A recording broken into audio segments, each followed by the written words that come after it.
There's this enormous mystery waiting to be unlocked. And the BRAIN Initiative will change that by giving scientists the tools they need to get a dynamic picture of the brain in action and better understand how we think and how we learn and how we remember. The presidential scar-gazers, I put scar in quotes. There are people out there, especially in that newfangled think tank that is the blogosphere, who have suddenly become very, very interested in President Obama's hair, or rather what's in between his hair follicles, making the round and inspiring a bunch of carefully considered opinions about whether that is a scar or a new scar on President Obama's head. Did the president have brain surgery and not tell anyone? Or how is that, and if he did, how has that affected his thinking? Is that why he needs a teleprompter, people have asked online? Is this why he doesn't want anyone to see his birth certificate, people have asked? What is still true is that there's still kind of a reptilian side of our brain. Part of our brain that if somebody looks different or sounds different, that there's a part of us that is cautious. And what we have to do is fight against that. But this woman thinks that there is an alien that has been implanted into the back of Barack Obama's head. Take a look at the video. Here's the one scar on the left side of his head, and this is the rest of the picture going up a little bit. And if you look closely, you can see what I discovered. They have implanted a reptilian in the back of his head. Look at the jagged teeth, look at the reptilian eyes, the nose. What is this on Obama's head? What is that thing? It almost looks like wires, implanted wires. It's not a vein. Veins don't look like that. It shows up so clearly. I think he must be an implanted clone. Now I want to show you. Here is the exact same thing in the head of Akhenaten. I mean in the head of Barack, who I believe absolutely 100% when the Lord showed me in front of clay, yes, he's a clone. Here's the nose coming down to the mouth. See it? I mean, I have a hard time believing this myself. See it? Right there. In Akhenaten, there's an alien that's in the back of his head that's looking back the other way. He is the Antichrist. The guy that houses this thing, this is whoever this is the Antichrist. Barack Obama. The mystery of the scars on the son of perdition's skull. A message to the children of God from the mighty Jehovah. Message received on September 5th, 2015 from myself, messenger of the Lord, Gwendolyn Ricks. My dearest children, I am giving a very unique message to my daughter at this late hour to convey to her some key information regarding the Antichrist and his surgical history. The information in this message from the one true God is not available on the internet because it is of national security.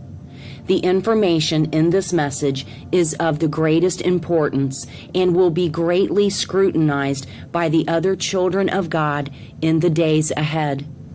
My dearest children, there is a mystery to the multiple scars upon the son of perdition's head.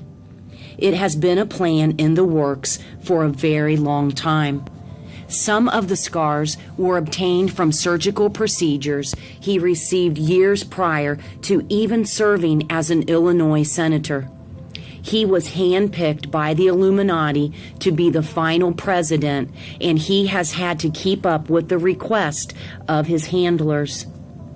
You see, dearest children, in order for the son of perdition to keep up with the demands of the fallen ones, also known as the demon aliens, he must be in constant communication with them. He has received multiple head surgeries to keep updated on the technology to communicate with them. Every so many years, he has to have the hardware that was installed in his skull updated. It is a requirement of the beast and of the others that serve the fallen ones. My dearest children, in the future, you will see the introduction of the fallen ones on the world's computer and television screens, and they will need a way to communicate with their puppets that carry out their dirty work.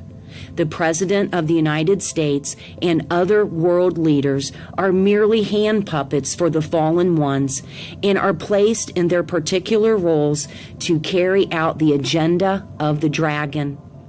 These creatures communicate telepathically and need a special type of equipment in order to give orders to the world leaders. This communication has been occurring for decades at the various military bases across the planet as they have been setting in motion a very sophisticated plan for their evil dictator, Lucifer. It is true, dearest ones. It is true. I am trying to unravel some more of the puzzle pieces for you at this late hour. Oftentimes, when the President of the United States goes on golf outings or prolonged vacations, it is for a surgical procedure that he receives on an outpatient basis. The surgical suites for these procedures are mobile and are headed by the New World Order. He also has a double that goes into the public for him as a decoy when these dark activities are underway. Many tricks are used to help throw the world's audience off the scent of their trail. They are devious. They are scheming at all hours of the day and night to carry out a plan to ensnare all the children of God at the end of time. If you have ever wondered what the plan truly was, dearest ones, just look outside of your windows at night. They are coming into your skies as you sleep and as you go to work early in the morning. They are traveling from far off galaxies, and they have a very clear objective: to mark the children of God and to mock the Creator of the universe. I have my own set of plans, dearest ones. They will be successful to some degree as I give them autonomy to a point. But this is part of my plan to get the final remnant of my children to cry out to me and my son, Yeshua. I must close out this era of the modern-day church. Ultimately, nothing can happen without my authorization. So as you see the events unfolding, dearest children, understand that it is my will that is being done, and I hold the reins in order to get my children who have been disobedient to cry out to me and my son. To my daughter Gwendolyn, thank you for coming before my holy throne, inquiring of the scars on the head of the Antichrist. I pour out my blessings upon you at this time for your obedience. Love, the mighty Jehovah Elohim. If you are elected and you learned that the government knew aliens had visited Earth and the public didn't know, would you sure the public found out? Well, it depends on what these aliens were like, and whether they were Democrats or Republicans. Inaugurated, my hand would just, it'd still be hot from touching the Bible, and I would immediately race to wherever they have the files about Area 51 and the UFOs, and I go through everything to find out what happened. Right. Did you do that? That's why you will not be president. There are a lot of people that are going to examine your facial expressions here, every twitch, everything, and say, and of course, so did you look? Did you see? Did you explore? I can't reveal anything. Oh, really? Because President Clinton said he did go right in, and he did check, and there was nothing. Well, you know, that's what we're instructed to say. That's what we're instructed to say. The only people who don't want to disclose the truth are people with something to hide.